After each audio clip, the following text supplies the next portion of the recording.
ಕ್ರಿಸ್ತರಲ್ಲಿ ಆತ್ಮೀಯ ಸಹೋದರ ಸಹೋದರಿಯರೇ, ಸಾಧಾರಣ ಕಾಲದ 11ನೆಯ ಭಾನುವಾರದ ಚಿಂತನೆಗೆ ತಮಗೆಲ್ಲರಿಗೂ ಸ್ವಾಗತ.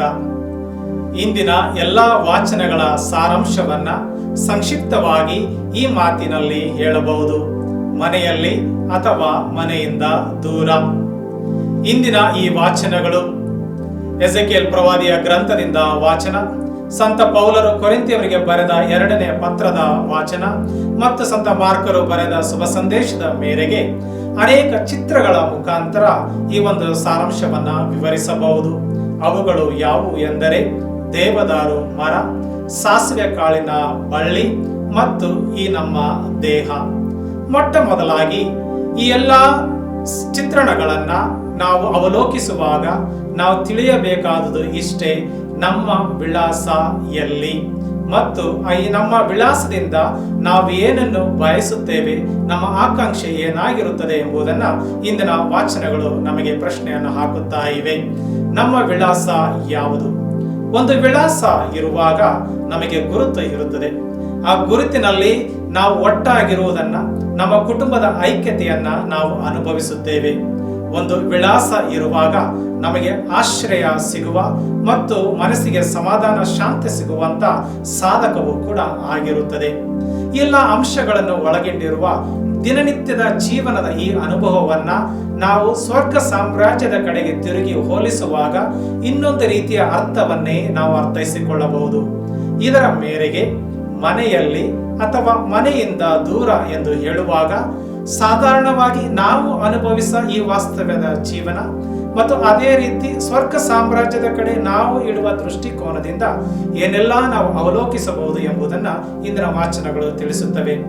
ನಮ್ಮ ವಿಳಾಸ ಪ್ರಭು ಯೇಸು ಆಗಿದ್ದಾರೆ ಅಥವಾ ನಮ್ಮ ವಿಳಾಸ ದೇವರಾಗಿದ್ದಾರೆ. ಈ ನಮ್ಮ ವಿಳಾಸ ದೇವರಾಗಿರುವಾಗ ಹೇಗೆ ದೇವದಾರು ಮರದ ಚಿತ್ರೀಕರಣದಿಂದ ನಾವು ಅದನ್ನು ತಿಳಿಯಬಹುದು?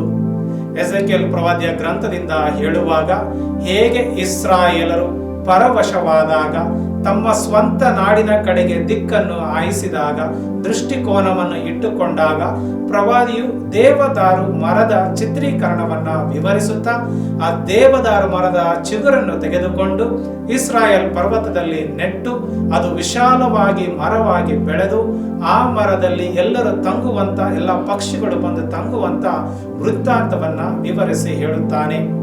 ಇದು ಒಂದು ಇಸ್ರಾಯೇಲರಿಗೆ ನಿರೀಕ್ಷೆ ಮತ್ತು ಭರವಸೆಯ ಚಿಹ್ನೆಯಾಗಿದೆ. ಈ ಚಿಹ್ನೆ ಹೇಗೆಂದರೆ, ದೇವರ ಮಹಾ ಕಾರ್ಯ ಹೇಗಿತ್ತು ಅಂದರೆ ಅವರು ಹಸಿರನ್ನು ಒಣಗಿಸಬಹುದು, ಒಣಗಿಸಿದ್ದನ್ನು ಹಸಿರಾಗಿಸಬಹುದು ಎಂಬ ಸತ್ಯವನ್ನ ಇಸ್ರಾಯೇಲರಿಗೆ ಪ್ರವಾದಿ ಎಜೆಕಿಯೇಲನ ಮುಖಾಂತರ ದೇವರು ತಿಳಿಸುತ್ತಾರೆ.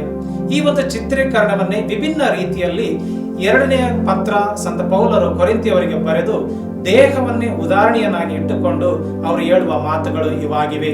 ನಮಗೆಲ್ಲರಿಗೂ ನಮ್ಮ ದೇಹ ಇಷ್ಟ, ತುಂಬಾ ಆರೈಕೆ ಮಾಡ್ತೇವೆ. ನಮ್ಮ ದೇಹದ ಮೇಲೆ ನಮಗೆ ತುಂಬಾ ಆಸೆ ಆಕಾಂಕ್ಷೆಗಳು ಕೂಡ. ನಮ್ಮ ದೇಹವನ್ನು ಯಾವುದೆಲ್ಲ ರೀತಿ ನಾವು ಪಳಗಿಸಿ ಅದು ಚೆನ್ನಾಗಿ ಸುಂದರವಾಗಿ ಕಾಣಬೇಕೆಂದು ಕೂಡ ನಮ್ಮ ದೃಷ್ಟಿಕೋನವನ್ನ ಇಟ್ಟುಕೊಂಡಿರುತ್ತೇವೆ. ಈ ಒಂದು ನಮ್ಮ ದೇಹವನ್ನೇ ಆಧಾರವಾಗಿ ಇಟ್ಟುಕೊಂಡು ಈ ಚಿತ್ರವನ್ನೇ ಸಾಧಕವಾಗಿ ಬಳಸಿಕೊಂಡು ಸಂತ ಪೌಲರು ಹೇಳುವ ಮಾತುಗಳು ಇವಾಗಿವೆ. ನನ್ನ ದೇಹದಲ್ಲಿ ನಾನು ವಾಸವಾಗಿದ್ದರೂ, ನನ್ನ ದೇಹದ ಮೇಲೆ ನನಗೆ ಇಷ್ಟವಿದ್ದರೂ ಕೂಡ ಈ ದೇಹವು ಕ್ರಿಸ್ತನಿಗಾಗಿ ಹಂಬಲಿಸುತ್ತಾ ಇದೆ ಮತ್ತು ಕ್ರಿಸ್ತನ ಪರವಾಗಿ ಇದೆ ಎಂದು ನಮಗೆ ಅರ್ಥವನ್ನು ತಿಳಿಸುತ್ತಾ ಇದ್ದಾರೆ.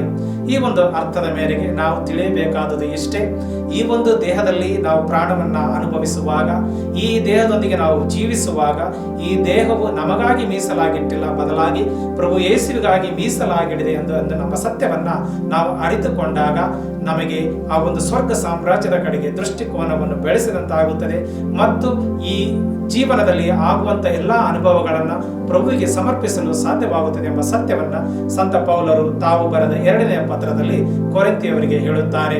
ಅವರು ಹೇಳುವ ಮಾತು ಇದಾಗಿದೆ: ನಾವು ನೋಡಿ ನಡೆಯುವವರಲ್ಲ, ಬದಲಾಗಿ ವಿಶ್ವಾಸದಿಂದ ನಡೆಯುವವರಾಗಿದ್ದೇವೆ ಎಂಬ ಮಾತನ್ನ.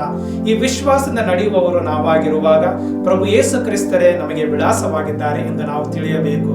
ಈ ಒಂದು ವಿಳಾಸವನ್ನು ಶುಭ ಸಂದೇಶವು ಇನ್ನೊಂದು ರೀತಿಯಲ್ಲಿ ನಮಗೆ ವಿವರಿಸಿ ಹೇಳುತ್ತಾ ಇದೆ. ಅದು ಹೇಗೆ ಅಂದರೆ, ಒಬ್ಬಾತನು ಕಾಳನ್ನ ಹೊಲದಲ್ಲಿ ಬಿಸಾಕಿದಾಗ ಅದು ಹೇಗೆ ಫಸಲನ್ನು ಕೊಡುತ್ತದೆ, ಹೇಗೆ ಬೆಳೆಯುತ್ತದೆ ಮತ್ತು ಬೆಳೆದ ನಂತರ ಹೇಗೆ ತೆನೆಯನ್ನು ಬಿಡುತ್ತದೆ, ತೆನೆಯನ್ನು ಬಿಟ್ಟ ನಂತರ ಹೇಗೆ ಫಸಲನ್ನು ಕೊಡುತ್ತಾ ಕೊಯ್ಲಿಗೆ ರೆಡಿಯಾಗಿರುತ್ತದೆ ಎಂಬ ಒಂದು ಮಾತನ್ನ ನಾವು ಶುಭ ಸಂದೇಶದಲ್ಲಿ ಕಾಣುತ್ತೇವೆ.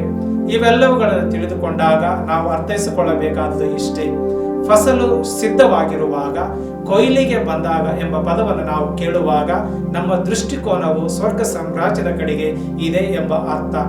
ಇದನ್ನು ನಾವು ಕೇಳಿ ಇದನ್ನು ಅರ್ಥೈಸಿಕೊಂಡು ಜೀರ್ಣಿಸಿಕೊಂಡಾಗ ನಮ್ಮ ಜೀವನದಲ್ಲಿ ಕ್ರಿಸ್ತರ ಪರವಾಗಿರುವ ಆ ಒಂದು ದೃಷ್ಟಿಕೋನವನ್ನು ಬೆಳೆಸಿಕೊಳ್ಳುತ್ತೇವೆ. ಈ ಒಂದು ದೃಷ್ಟಿಕೋನದೊಂದಿಗೆ ನಾವು ಏನೆಲ್ಲ ಮಾಡಬಹುದು, ವಿಶ್ವಾಸದಿಂದ ನಾವು ಹೇಗೆ ನಡೆಯಬಹುದು, ವಿಶ್ವಾಸದ ಮೇರೆಗೆ ನಾವು ಹೇಗೆ ದೇವರ ಸಾಮ್ರಾಜ್ಯವನ್ನು ಅರ್ಥೈಸಿಕೊಳ್ಳಬೇಕೆಂಬ ಮಾತುಗಳನ್ನು ಇಂದಿನ ಶುಭ ಸಂದೇಶವು ತಿಳಿಸುತ್ತದೆ. ಇದರಲ್ಲಿ 2 ರೀತಿಯ ಜನರು ಸಹಕರಿಸುತ್ತಾರೆ. 2 ರೀತಿಯ ಜನರು ಅಂದರೆ, ಮೊದಲನೇದಾಗಿ ಪ್ರಭು ಯೇಸು ತಾವು ಮಾಡುವ ಕಾರ್ಯವೈಖರಿ, ಇನ್ನೊಂದು ರೀತಿಯಲ್ಲಿ ಪ್ರೇಷಿತರು ಮತ್ತು ಶಿಷ್ಯರು ಹೇಗೆ ಪ್ರಭುವಿನೊಡನೆ ಸಂಭಾಷಣೆಯನ್ನು ಮಾಡುತ್ತಾ ಅವರು ಹೇಳಿದ ಮಾತುಗಳನ್ನು ಅರ್ಥೈಸಿಕೊಂಡರು ಎಂಬ ಮಾತು. ಇನ್ನೊಂದು ರೀತಿಯಲ್ಲಿ ಕೆಲವರು ಯೇಸುವಿನೊಡನೆ ಸಹಕರಿಸುವುದಿಲ್ಲ. ಇಂಥವರು ಯೇಸುವಿನ ಮಾತನ್ನು ಕೇಳುವುದೂ ಕೂಡ ಇಲ್ಲ. ಈ ಒಂದರ ಮೇರೆಗೆ ಪ್ರಭು ಯೇಸು ಹೇಳುತ್ತಾರೆ, ಸಿಗುವವರಿಗೆ ಅಧಿಕವಾಗಿ ಸಿಗುವುದು, ಕಳೆದುಕೊಳ್ಳುವವನ ಹತ್ರ ಇದ್ದದ್ದನ್ನು ಕೂಡ ಕಳೆದುಕೊಳ್ಳಲಾಗುವನು ಎಂಬ ಮಾತನ್ನ ಇಂದಿನ ಶುಭ ಸಂದೇಶವು ನಮಗೆ ತಿಳಿಸುತ್ತಾ ಇದೆ.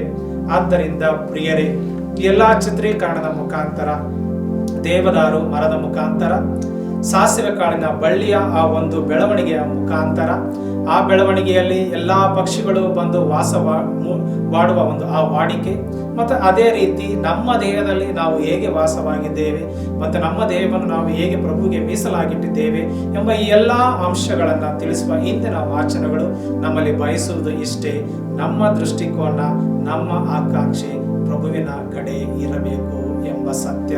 ಈ ಸತ್ಯವು ನಿಮ್ಮದಾಗಲಿ ಮತ್ತು ನಮ್ಮದಾಗಲಿ ಎಂದು ಭಕ್ತಿಯಿಂದ ಈ ಬಲಿ ಪೂಜೆಯಲ್ಲಿ ಪ್ರಾರ್ಥಿಸುವ. ಆಮೀನ್.